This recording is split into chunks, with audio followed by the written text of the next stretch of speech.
ذو الكرم مولى النعم هادي الأمم بشريعته. الحمد لله نحمده ونستعينه ونستغفره ونؤمن به ونتوكل عليه ونعوذ بالله من شرور أنفسنا ومن سيئات أعمالنا من يهده الله فلا مضل له ومن يضلله فلا هادي له ونشهد أن لا إله إلا الله وحده لا شريك له ونشهد أن سيدنا ومولانا محمدا عبده ورسوله صلى الله عليه وعلى آله وأصحابه وأزواجه وذرياته وسلم تسليما كثيرا كثيرا. أما بعد، محترم حضرات، بھائیوں، بزرگوں، دوستوں، اللہ تعالیٰ نے قرآن کریم میں بہت سارے لوگوں کے، بہت ساری قوموں کے واقعات اور حالات بیان کیے ہیں. قوم عاد کا قصہ ہے، قوم سمود کا تذکرہ کیا گیا ہے. اس کے علاوہ بھی بہت ساری قوموں کا، بہت سارے لوگوں کا تذکرہ اللہ نے کیا ہے. اور ان سارے واقعات کے اندر ہمارے لیے اور آپ کے لیے اور ساری دنیائے انسانیت کے لیے سبق موجود ہے. اور وہی سبق دینے کے لیے اللہ نے ان واقعات اور حالات کو بیان کیا ہے. انہی قصوں میں سے ایک قصہ قرآن کریم کے اندر قوم سبا کا بیان کیا گیا ہے. لقد كان لسبإ في مسكنهم آية جنتان عن يمين وشمال كلوا من رزق ربكم واشكروا له بلدة طيبة ورب غفور. اللہ تعالیٰ کہتے ہیں کہ قوم سبا میں نشانی موجود ہے، تمہارے لیے عبرت کا سامان موجود ہے. ایک قوم گزری تھی جس کا نام تھا قوم سبا. یمن کے اندر ان کا بسیرا تھا. یمن پر ان کی حکومت بھی قائم تھی اور ان کے اندر بہت بڑے بڑے بادشاہ گزرے. اور جو آپ سنتے ہیں بلقیس کا نام، جن کا ذکر آیا ہے حضرت سیدنا سلیمان علیہ السلام کے واقعات میں، یہ بلقیس اسی قوم کی تھی اور وہاں کی وہ بادشاہ تھی. اللہ نے اس کا ذکر قرآن کریم کے اندر کیا ہے. تو بہت بڑی قوم تھی اور اس قوم کو اللہ تبارک و تعالی نے جہاں پر آباد کیا تھا اس کو بڑا اچھا مقام دیا تھا، سہولتیں عطا فرمائی تھی، آسائش کے سامان دیے تھے، راحت کے اسباب دیے تھے. غرض یہ کہ جو دنیاوی اعتبار سے سہولت اور آسائش اور بہتری اور بھلائی کی چیزیں ہو سکتی ہیں، اللہ نے وہ ساری چیزیں ان کو عطا فرمائی. کہتے ہیں کہ قوم سبا جہاں آباد تھی وہاں ایک بہت بڑا شہر تھا جس کو کہتے ہیں شہر معارب. اور وہ شہر وادی کے درمیان میں واقع تھا. اور وادی کے درمیان میں ہونے کی وجہ سے جب بارشیں ہوتی تھی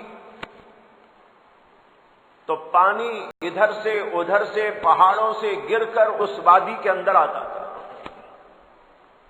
جس کا نتیجہ یہ ہوتا تھا کہ لوگ پریشان ہوتے تھے، پانی گھروں میں گھس جاتا تھا، رہنے میں دشواریاں ہوتی تھی۔ یہ جب صورتحال دیکھی اور وہاں پر بار بار یہ صورتحال دیکھنے میں آتی تھی تو اس زمانے میں جو بادشاہ لوگ موجود تھے انہوں نے ایک بہت بڑا ڈیم بنایا، اس لیے کہ وہاں وادی میں یہ شہر آباد تھا اور یہ پہاڑوں سے آتا تھا پانی۔ تو بادشاہ لوگوں نے اس زمانے میں غور و فکر کرنے کے بعد ایک بہت بڑا ڈیم بنایا جس سے کہ پانی روک کر رکھا جا سکے اور یہ وادی میں بہہ کر لوگوں کو پریشان نہ کرے۔ تو اس کے لیے بہت بڑا ڈیم بنایا، بڑا مضبوط قسم کا ڈیم بنایا اور بہت بڑا ڈیم بنایا اور اس کے 3 دروازے رکھے۔ ایک اوپر والا دروازہ جب پانی آ کر وہاں جمع رہتا تھا تو جب ضرورت پڑتی تھی تو اوپر والا دروازہ کھول دیتے تھے، جس سے کہ پانی جہاں پہنچانا ہوتا تھا وہاں پہنچایا جاتا تھا، اور جب پانی اس سے کم ہوتا تو دوسرا دروازہ کھولتے، اور جب اس سے بھی نیچے ہوتا تو تیسرا دروازہ کھولتے، اور پانی بڑی سہولت کے ساتھ، آسانی کے ساتھ کھیتوں میں دیا جاتا، باغات میں دیا جاتا، ضرورت کے لیے استعمال کیا جاتا۔ غرض یہ کہ بڑا اچھا ڈیم، بڑا مضبوط قسم کا ڈیم بنایا اور اس کے اندر بڑی مقدار کے اندر پانی جمع رہتا تھا، اور پھر ان لوگوں نے مختلف اطراف و جوانب کے اندر اس کو پھیلانے کے لیے پانی کو بڑا اچھا انتظام کیا۔ اس طریقے پر اللہ نے ان کو سہولت دی، آسائش دی، اور یہ جو بیچ میں شہر آباد تھا، بہت بڑی بستی تھی، وہاں بھی یہ پانی لانے کی بڑی سہولتیں پہنچائی گئی، چھوٹی چھوٹی نہریں جاری کی گئی، اور اسی کے ساتھ ادھر اور ادھر دونوں رخوں پر شہر کے لوگوں نے اپنے اپنے باغات سجا دیے، ادھر بھی اور ادھر بھی، بس باغات کا ایک سلسلہ ہے۔ روایتوں میں لکھا ہوا ہے، حضرت قتادہ رحمت اللہ علیہ کہتے ہیں کہ اگر کوئی عورت یا کوئی مرد اپنے سر کے اوپر ایک ٹوکرا لے کر، خالی ٹوکرا، باغات کے نیچے سے گزرتا چلا جائے تو خود بخود اوپر سے پھل گرتے رہتے تھے اور اس کا ٹوکرا بھر جاتا تھا، نہ توڑنے کی ضرورت، نہ محنت اٹھانے کی ضرورت۔ یہاں سے وہاں تک باغات کا سلسلہ، اور باغات کے اندر اللہ کی طرف سے یہ دین کہ خوب پھل ہو رہا ہے، خوب پھل ہو رہا ہے، ہر وقت تر و تازہ پھل کھا رہے ہیں۔ ایسا اللہ نے شہر ان کو عطا فرمایا اور ان کی آمدنی کا اس کو بڑا ذریعہ بنا دیا۔ تو آمدنی کا ذریعہ یہ باغات، اور اس میں کھانے و پینے کی ہر طرح کی آسائش اور ہر قسم کے پھل اللہ نے ان کو عطا فرما دیے۔ اور اسی کے ساتھ ایک اور خصوصیت وہاں کی یہ تھی، بلدۃ طیبہ، اس شہر کو اللہ نے پاکیزہ شہر بنایا، نہ کچرا ہے، نہ کوڑا ہے، نہ غلیظ ادھر کی کوئی غلیظی ہے، پلیدی ہے، اور نہ اس میں مچھر ہیں، نہ مکھیاں ہیں، نہ پسو ہیں، نہ سانپ ہے، نہ بچھو ہے۔ اب آپ اندازہ کرو کہ اللہ کی کیا نعمت تھی اور کیسی عظیم نعمت تھی کہ وہاں مچھر نہیں ہوتا۔ اگر اتفاق سے کسی جگہ سے مچھر ان کے شہر میں گھس آتے تو مر جاتے، اس لیے کہ مچھر پلتے ہیں وہاں پر جہاں گندگی ہوتی ہے، اسی لیے جہاں صفائی کا بڑا نظام رہتا ہے تو وہاں پر مچھر نہیں آتے، مچھر آتے ہیں وہاں جہاں ان کی غذا ان کو ملتی ہو۔ اب یہ ایسا پاکیزہ شہر کہ اس کے اندر نام و نشان کو بھی کوئی گندگی اور پلیدی اور نجاست موجود نہیں ہے، ہوا بڑی پاکیزہ ہے، ہر طرف پھل ہی پھل ہیں، باغات ہی باغات ہیں، اور ایسی ہوا تازہ تازہ مل رہی ہے کہ صحت خوب مل رہی ہے۔ جب ایسی جگہ کوئی آدمی جا کے رہتا ہے تو صحت بھی اس کی بڑی اچھی ہوتی ہے، جہاں پولوشن بالکل نہیں، جہاں پر گرد و غبار کچھ بھی نہیں، صحت کتنی اچھی ہوتی ہے۔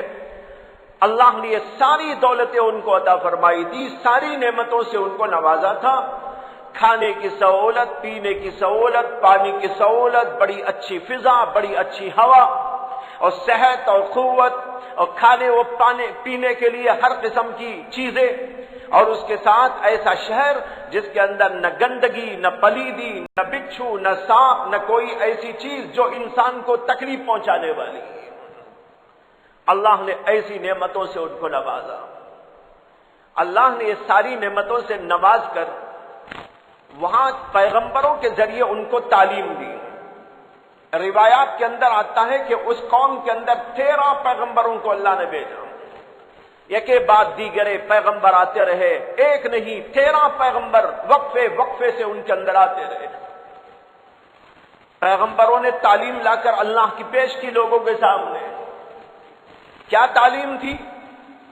تعلیم یہ تھی کہ اللہ کی شکر گزاری کرو، واشکروا لہ، اللہ کا شکر ادا کرو، کھاؤ اور پیو اور نعمتوں سے استفادہ کرو، لیکن اللہ کے حق میں کوتاہی نہیں کرنا۔ یا اللہ نے تمہیں مال دیا ہے، اللہ نے تمہیں راحتیں دی ہیں، اللہ نے تمہیں صحت مندیاں دی ہیں، اللہ نے یہ پھل پھلاریاں دی ہیں، اللہ نے تمہارا اقتصادی نظام اتنا مضبوط بنایا ہے، یہ ساری نعمتیں اللہ کی طرف سے تم کو دی گئی ہیں، تو اب تمہارا کام ہے اللہ کی شکر گزاری کے ساتھ زندگی کرنا۔ کتنا چھوٹا سا مطالبہ ہے اللہ کا کہ بھائی کھاؤ پیو رہو، آسائش میں رہو، سب کرو، لیکن ایک کام تم کو کرنا ہے، وہ اللہ کی شکر گزاری۔ اللہ کی شکر گزاری کسے کہتے ہیں؟ اللہ کے پیغامات کو مانو، اللہ کی باتوں کو مانو، اللہ کی نعمتوں کو اللہ کی مرضیات میں خرچ کرو، من مانیاں نہ کرو۔ اللہ نے تمہیں آنکھ دی ہے، اللہ کی شکر گزاری یہ ہے آنکھ کو اللہ کی مرضی میں استعمال کرو، اللہ کی نامرضی میں استعمال نہ کرو۔ ہم نے کھانے اور پینے کی دولتیں نعمتیں تم کو دی ہیں، خوب کھاؤ، لیکن اللہ کا شکر یہ بھی ادا کرو کہ اس کی اس نعمت میں سے غریبوں کو بھی دیا کرو۔ یہ اللہ کی شکر گزاری ہے۔ صرف کھا لینا کھا لینا کھا لینا یہ نہیں، کھانے کے ساتھ اللہ کا حق ادا کرو۔ اللہ نے کہا میرے نام پر نکالو، غریبوں کو دو، مسکینوں کو دو، فقیروں کو دو، ضرورت مندوں کو دو، حاجت مندوں کو دو، یہ اللہ کی نعمتوں میں سے تم کو دینا ہے۔ اور اللہ نے تم کو جو صحت دی ہے، طاقت دی ہے، قدرت دی ہے، اس میں اللہ کی شکر گزاری کرو، نماز پڑھو۔ اللہ نے صحت دی ہے نا، طاقت دی ہے، اس طاقت کا استعمال یوں کرو کہ اللہ کے لیے سجدہ کرو، اللہ کے سامنے کھڑے ہو جاؤ، اللہ کو راضی کرنے کے لیے کچھ کام کیا کرو۔ اللہ نے طاقت دی، لیکن ہم ساری طاقت کو، قوت کو، اپنے اندر کی صلاحیت کو لے جا کے اجاڑ دیں غلط جگہ پر، غلط کام میں لگائے۔ آنکھ کو غلط استعمال کرتا ہے، زبان کو غلط استعمال کرتا ہے، اپنے اندر کی قوت کو، طاقت کو غلط جگہ پر لا کے لے جا کے استعمال کر دیتا ہے۔ اللہ کا کتنا بڑا نافرمان ہے، یہ اللہ کی ناقدری ہے، اللہ کی نعمتوں کی ناقدری ہے۔ اللہ نے کہا بس ہمارا یہ مطالبہ ہے، واشکروا لہ، اللہ کی شکر گزاری کرنا ہے۔ شکر گزاری کسے کہتے ہیں؟ اللہ کی دی ہوئی تمام نعمتوں کو اللہ کے حکم کے مطابق استعمال کرو۔ میں نے 1-2 مثالیں دے دی سمجھانے کے لیے۔ کیا اللہ کا مطالبہ تھا؟ مال میں مطالبہ تھا کہ صحیح جگہ استعمال کرو، اس میں فضول خرچی نہ ہو، بیہودہ خرچ اس کے اندر نہ ہو، اللہ کی نامرضی میں خرچ نہ کیا جائے، حرام کاموں میں خرچ نہ کیا جائے، اور جو غریب ہے، مسکین ہے، یتیم ہے، فقیر ہے، ان کو دیا کرو۔ تمہارے اندر ہم نے صحت دی ہے، قدرت دی ہے، طاقت دی ہے، اس کے لیے اللہ کا شکر یہ ہے کہ تم نماز پڑھو، اللہ کے دین کا کام کرو، اس قوت کو، طاقت کو اللہ کے دین کی اشاعت کے لیے، حفاظت کے لیے استعمال کرو۔ یہ ہے نا اللہ کی شکر گزاری۔ آنکھ دی ہے تو آنکھ کو کیا کرنا؟ آنکھ کو غلط جگہ استعمال کریں، نامحرموں کو دیکھنے میں استعمال کریں؟ نہیں، اللہ کی مرضی میں اس کو استعمال کرو۔ اللہ جہاں چاہتے ہیں وہیں پر دیکھو، جہاں اللہ نہیں چاہتے وہاں اپنی آنکھوں کو بند کرو۔ اللہ نے زبان دی ہے، کتنی بڑی نعمت ہے۔ اللہ نے اس نعمت کا خصوصیت کے ساتھ قرآن میں تذکرہ بھی کیا ہے۔ الم نجعل لہ عینین ولسانا وشفتین، کیا ہم نے انسان کو دو آنکھیں نہیں دی ہیں؟ اللہ پوچھ رہے ہیں بتاؤ انسانوں، الم نجعل لہ عینین، کیا ہم نے انسان کو دو آنکھیں نہیں دی ہیں؟ کتنی بڑی نعمت ہے آنکھوں کی۔ وَلِسَانًا وَشَفَتَيْن، اور زبان بھی دی ہے انسان کو، اور زبان کے ساتھ دو ہونٹ بھی دیے۔ معلوم ہوا ہونٹ بھی بہت بڑی اللہ کی نعمت ہے۔ اگر ہونٹ نہ ہو انسان بات نہیں کر سکتا۔ ہونٹ کا بڑا دخل ہے الفاظ کے استعمال کرنے میں، اسی لیے آپ تجوید کی کتاب پڑھیں گے نا، جب قرآن پڑھنے کا اصول بتاتے ہیں، قرآن ایسا پڑھنا ہے، یہاں یہ لفظ ایسا استعمال کرنا ہے، یہاں یہ لفظ ایسا استعمال کرنا ہے، تو وہاں پر آپ کو بتائیں گے دانت اتنے ہوتے ہیں، اور حلق یہ ہوتا ہے، اور پھر یہ زبان ہے، اور اس کی وہ تالو ہے، اور یہ ہونٹ ہے، ہونٹ سے کچھ الفاظ نکلتے ہیں۔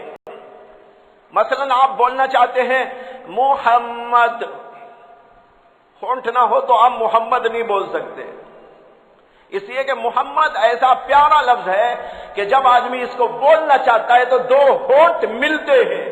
منہ دیکھیے، دو ہونٹ مل رہے ہیں تبھی میم نکل رہا ہے۔ محمد جب یہ بولتے ہیں ہاں اندر والا حلق بھی استعمال ہوتا ہے، اور زبان کا یہ جو لفظ ہے، اس زبان کا یہ جو کنارہ ہے جس کو ہم کہتے ہیں ہونٹ، یہ ہونٹ استعمال ہوتے ہیں۔ تو معلوم ہوا اللہ کی بہت بڑی نعمت ہے۔ اگر یہ ہونٹ انسان کے پاس میں نہ ہو تو بول چال نہیں کر سکتا۔ اللہ نے خاص طور پر اس کا ذکر کیا، الم نجعل لہ عینین ولسانا وشفتین، لیکن انسان ہے کہ ان نعمتوں کو استعمال کرتا ہے لیکن کبھی نہیں سوچتا کتنی بڑی اللہ کی یہ نعمت ہے جو مجھ کو عطا کی گئی۔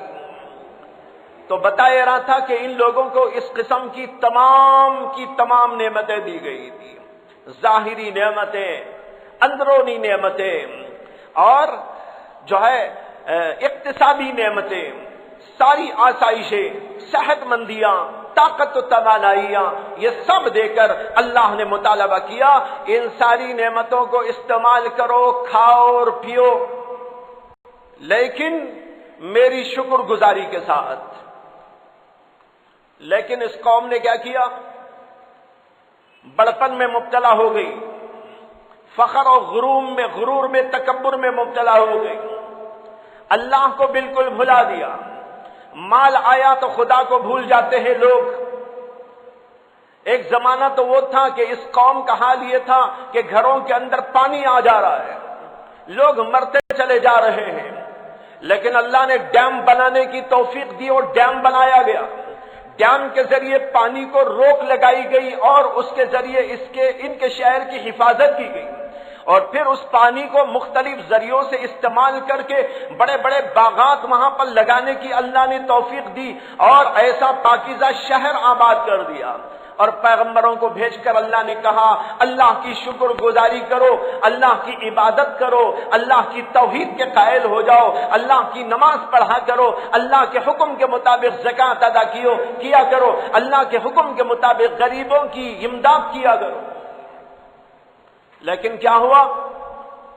فخر میں، غرور میں، تکبر میں، غفلت میں، ان سب چیزوں میں مبتلا ہو گئے۔ اور کیا ہوا؟ کہتے ہیں فَأَعْرَضُوا، اعراض کیا انہوں نے، پیغمبروں کی نہیں مانی، اللہ کے حکم کو ٹلا دیا، مال دولت کے غرور میں، مال و دولت کے نشے میں مست ہو کر پڑے رہے، اللہ کے حکم کو بجا لانے کے بجائے معصیتوں کا ابتلا رہا۔ مال آیا، بس جناب جو جی چاہ رہا ہے کرتا ہے، عیش کر رہا ہے، مزے اڑا رہا ہے، حرام کاموں میں لگا ہوا ہے، غلط کاریوں میں لگا ہوا ہے، اور اس طرح بے شمار گناہوں کے اندر مبتلا ہوتے چلے گئے۔ فضول خرچیاں، حرام کاموں میں مال کا خرچ کرنا، یہ جب سب ہوا تو کیا ہوا؟ اللہ کہتے ہیں فَأَرْسَلْنَا عَلَيْهِمْ، ہم نے ان کے اوپر سیل عرم کو بھیج دیا۔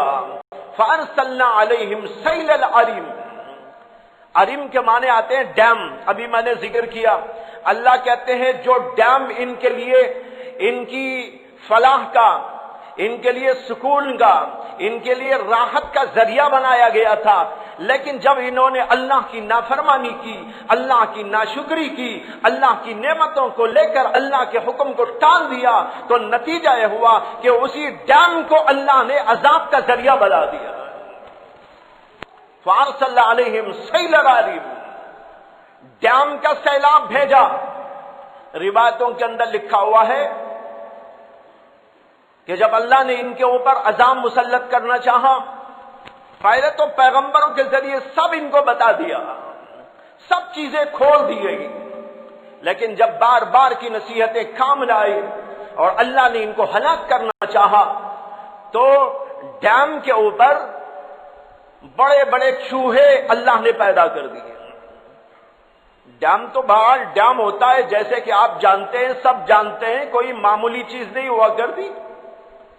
سال ہاں سال جو ہے سووں برس تک یہ چلتا رہا، لیکن جب یہ نافرمانی عام ہو گئی تو اللہ تعالیٰ نے عذاب بھیجنے کے لیے بڑے بڑے چوہوں کو مسلط کر دیا۔ وہ ایسے زبردست چوہے تھے کہ ڈیم کو کھوکھلا کرنے میں لگے رہے، اس کی جڑوں کو اور اس کی بنیادوں کو اکھاڑنے کا کام کرتے رہے۔ اب لوگ مست قلندر اپنی جگہ پر ہیں، عیش کر رہے ہیں، مستی میں مبتلا ہیں، حرام کاموں میں مبتلا ہیں، غلط کاریوں میں مبتلا ہیں، اور وہاں اللہ تعالیٰ نے ڈیم کے اوپر ان چوہوں کو مسلط کر دیا، اور وہ چوہے ڈیم کو کھوکھلا کر رہے ہیں اور اس کی جڑوں کو ہلا کے رکھ دے رہے ہیں۔ جن لوگوں نے شروع میں ان چوہوں کو دیکھا تو انہوں نے کہا ارے بھائی یہ چوہے بہت بڑے بڑے چوہے ڈیم کو نقصان پہنچا دیں گے، اور ڈیم جو اتنا مضبوط ہے وہ کھوکھلا ہو جائے گا، اس لیے ان کا کچھ انتظام کرو۔ انتظام کیا کیا؟ چوہوں کو کھانے کے لیے بڑی بڑی بلیاں لا کے چھوڑ دی وہاں۔ اب بلیاں لا کے وہاں چھوڑ دی، اور بلیاں جب چوہوں کو کھانے جاتی تھی تو وہ چوہے معمولی چوہے نہیں تھے، وہ بلیوں کو کھانے لگے۔